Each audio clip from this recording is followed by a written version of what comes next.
जय माता दी। कैसे हैं आप सबका स्वागत है मेरे इस यूट्यूब चैनल पर।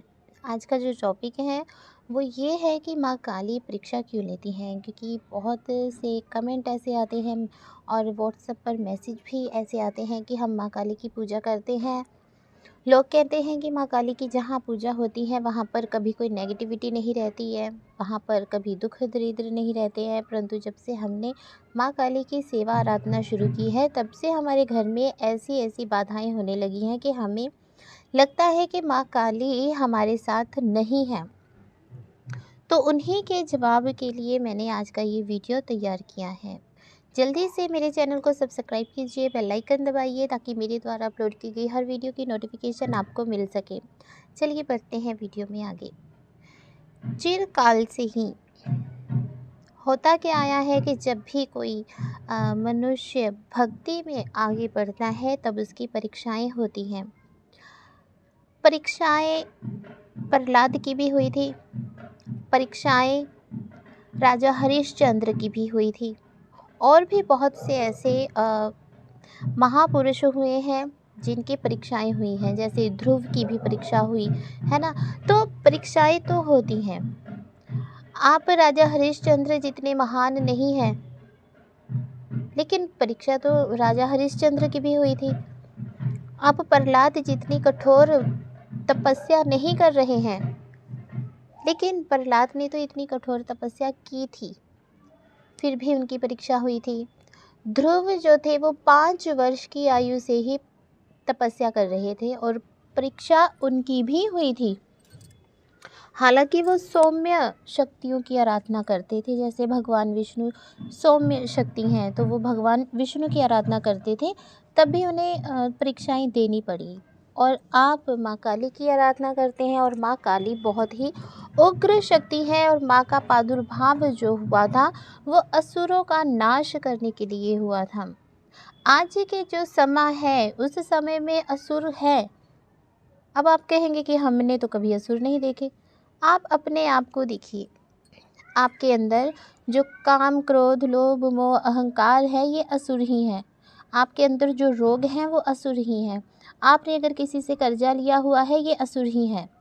ठीक है, तो इनका नाश किसने करना है? माँ ने ही तो करना है। अगर माँ आपकी परीक्षा नहीं लेंगी तो आप इन सब चीज़ों से मुक्ति कैसे पाएंगे?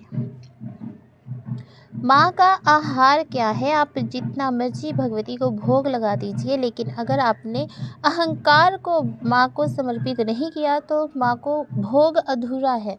मेरा मानना ये है कि माँ का आहार है जो है वो अहंकार है। तो माँ आपके अंदर छुपे हुए अहंकार को मिटाती है। जब तक आप में ये अहंकार है कि मैं आराधना करता हूँ, मैं सेवा करता हूँ, मैं भक्ति करता हूँ, तब तक आप माँ को प्रसन्न नहीं कर सकते हैं। आप ये कहिए कि माँ करवाती है, माँ हमसे सेवा करवा रही है, तो आपकी परीक्षाएं जो हैं वो काफ़ी हद तक कम हो जाएंगी। जब माँ का प्रादुर्भाव हुआ था, माँ दुर्गा जो है उन्हीं की उग्र शक्ति माँ काली हैं। तो जब माँ का प्रादुर्भाव हुआ था, अनेकों असुर जो थे उनका शमन माँ ने किया था। तो आपके जो अंदर असुर बैठा है उसका शमन भी माँ ने ही करना है ना। माँ जो है माँ काली, ये सच्चाई से रूबरू करवाती है, सच्चाई से। और अगर आप भक्त बनना चाहते हैं तब आपकी कठिन और कठोर परीक्षाएं होती हैं। उसका कारण क्या होता है कि आप इस चीज़ को समझ सकें कि आपने जब रिद्धियाँ सिद्धियाँ प्राप्त करके चौकी दरबार लगाना है, और आपके पास जो पीड़ित लोग आए हैं ना, आपके पास जो पीड़ित लोग आए उन लोगों के दुखों को आप समझ सको, क्योंकि आपने वो दुख सहन किया है, आप उन दुखों से निकल चुके हैं, आपको पता है उन दुखों से कितना मुश्किल है जीत पाना। जब आपको दुख ही कभी नहीं मिला तो आप किसी के दुख को क्या समझोगे, है ना। जब तक इंसान को दुख नहीं मिलता तब तक वो किसी दूसरे के दुख को नहीं समझ सकता। इसलिए माँ आपको हर तरह से ये तैयार करती है कि आप हर एक के दुख को समझ सकें, पहचान सकें। एक गरीब ही गरीबी के दुख को समझता है, एक दुखी ही दूसरे के दुख को समझता है, एक बीमार ही दूसरे की बीमारी से जो पीड़ा उत्पन्न होती है उसे पीड़ा को समझ पाता है। इसलिए आपको सच्चाई से रूबरू माँ करवाती है, आपको अपने प्रियजनों के असली चेहरे माँ दिखाती है। कौन आपका अपना है, कौन आपका पराया है, ये सब चीज़ों का एहसास माँ करवाती हैं। और करवाती कब इन चीज़ों का एहसास होता कब है? इन चीज़ों का एहसास तभी होता है जब इंसान दुख में होता है। जब दुख में होता है तभी सबका असली चेहरा नज़र आता है। सुख में तो सभी साथ खड़े हो जाते हैं, परंतु दुख में साथ देने वाले बहुत कम होते हैं। ठीक है, तो इन सब चीज़ों से अवगत कराना माँ का परम कर्तव्य होता है, क्योंकि वो आपकी माँ है। एक माँ कभी भी अपने बच्चे का साथ नहीं छोड़ती। देखिए, छोटा बच्चा है, जब माँ उसकी उंगली पकड़कर उसे चलना सिखाती है तो बीच बीच में वो उंगली छोड़ती है। उसे पता होता है कि अगर बच्चा गिर जाएगा मेरी उंगली छोड़ने से तो उसको चोट लग जाएगी, परंतु माँ इस चीज़ की परवाह नहीं करती है, क्योंकि अगर वो इस चीज़ की परवाह करेगी तो बच्चा कभी चलना सीखेगा ही नहीं। माँ फिर बच्चे को बीच बीच में उंगली छोड़ती है ताकि बच्चा चलना सीखे, और बच्चे को भी ऐसा लगता है कि माँ ने मुझे पकड़ा हुआ है तो वो चलता है। जब वो पीछे मुड़ के देखता है माँ नहीं है तब वो गिर जाता है। लेकिन ना तो बच्चा चलना छोड़ता है, ना ही माँ चलाना छोड़ती है। उसी प्रकार से माँ ने हर समय आपका हाथ पकड़ा हुआ है। जब आपको यह एहसास होता है ना कि हम दुखों में हैं, हमारे साथ माँ नहीं है, तब पीछे मुड़ के देखो, क्यों नहीं है आपके साथ माँ?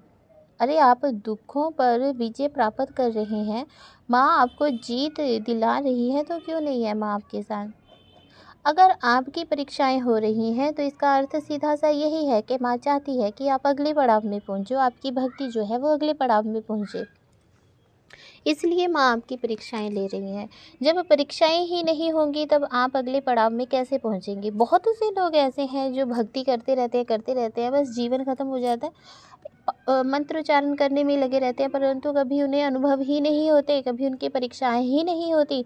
क्यों नहीं होती? क्योंकि वो इस लायक ही नहीं होते हैं कि भगवती उन्हें परीक्षाओं के द्वारा उन्हें तैयार कर सकें। जब भगवती काली को परीक्षाओं के द्वारा प्रसन्न किया जाता है तब एक बार आप परीक्षा देते हैं एक जन्म में, और वह अनगिनत जन्मों तक आपके साथ रहती हैं। आप दौलत कमा लीजिए, वो दौलत यहीं की यहीं रह जाएगी, परंतु मरने के बाद वो आपके साथ नहीं जाएगी। अगर आपने भगवती को प्रसन्न किया है तो भगवती को आपने इस जन्म में प्रसन्न किया है, परंतु माँ की जो ममता है वो हर जन्म में आपके साथ रहेगी।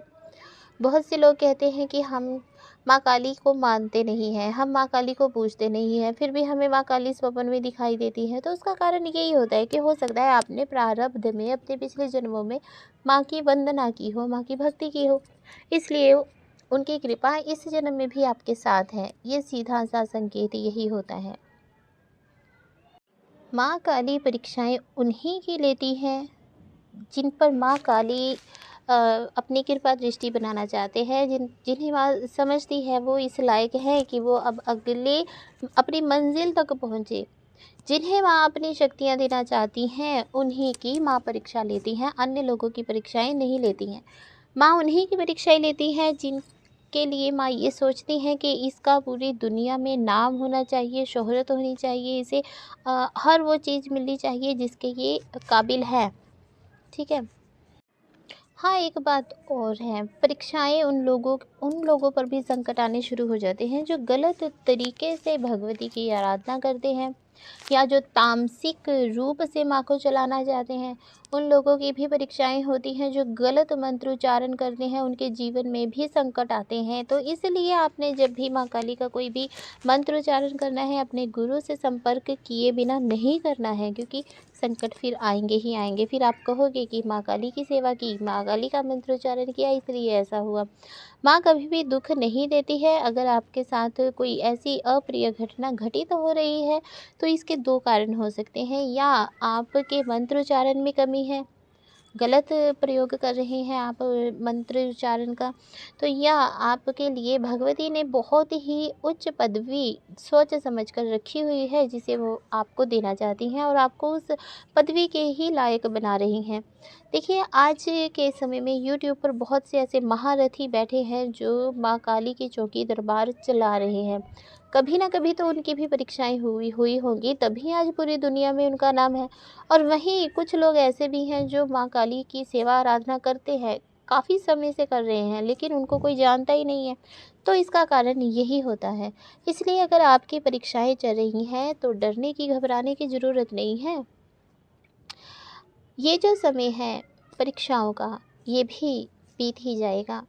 लेकिन आपको अपनी भगवती पर, अपनी माँ पर पूरी आस्था, पूरा विश्वास होना चाहिए।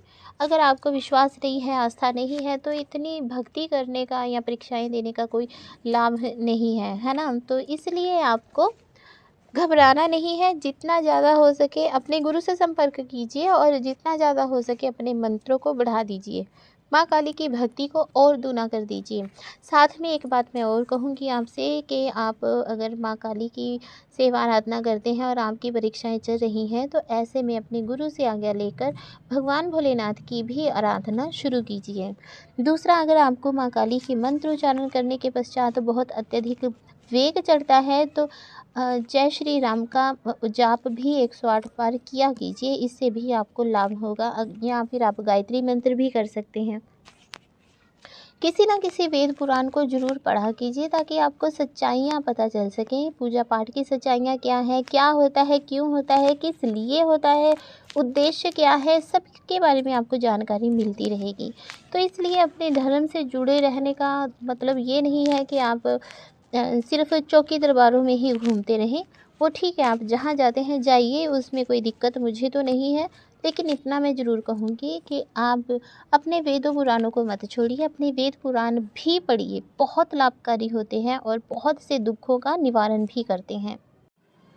तो ये था आज का टॉपिक। आशा करती हूँ कि आपको अच्छे से समझ आ गया होगा कि माँ काली के भक्तों की परीक्षाएँ क्यों होती हैं। तो जुड़े रहिए आपके अपने चैनल के साथ। अगर आप मेरे चैनल पर नए हैं तो प्लीज़ लाइक कीजिए, कमेंट कीजिए, शेयर कीजिए और मेरे चैनल को सब्सक्राइब ज़रूर कीजिए और बेल आइकन भी दबाइए, क्योंकि यहाँ पर आपको सच्चाई वाली वीडियो मिलती है, काल्पनिक वीडियोज़ नहीं मिलती। और ऐसी वीडियो भी आपको नहीं मिलती है जिन वीडियो को देखकर आपका मन डरे भक्ति करने से।